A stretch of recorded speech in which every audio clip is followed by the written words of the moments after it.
Assalamu alaikum. I hope you are happy with your family. I am Ariful Islam, the founder of Practice English.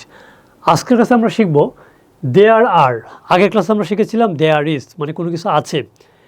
এখানে আমরা শিখব কোনো কিছু আছে কিন্তু একের অধিক। যখন একের অধিক হয় তখন কিন্তু there is হয় না, there are হয়। There is a book, একটি বই আছে।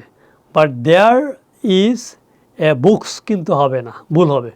তার মানে একের অধিক হলে আমরা ব্যবহার করতে হবে দেয়ার are many, there R plural হবে, ঠিক আছে। দেয়ার আর নট মানে এখানে কিছু নেই, তার মানে দেয়ার আর সাম বুকস, এখানে কিছু বই আছে। There are not any chairs, এখানে কোনো চেয়ার নেই। There are many people in the room, এই রুমে অনেক মানুষ আছে।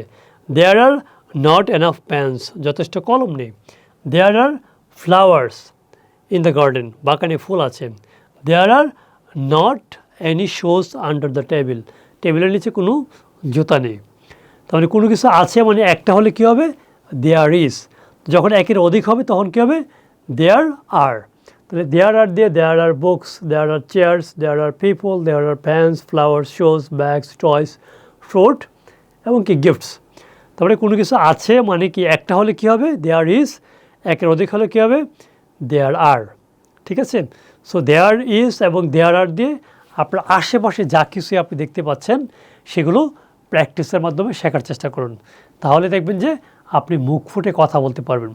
প্রথম কথা বলতে হয়তো বা আপনি অনেক ভুল হবে, অনেক লজ্জা কাজ করবে, অনেক হেজিটেট ফিল করবেন, কনফিডেন্স পাবেন না। There will be so many problems, but if you continue every problem, any problem, it can be any problem, but সকল সমস্যার সমাধান হয়ে যাবে ইনশাআল্লাহ। So practice makes perfect. Okay, so প্র্যাকটিসের মাধ্যমে ইংলিশ শিখুন।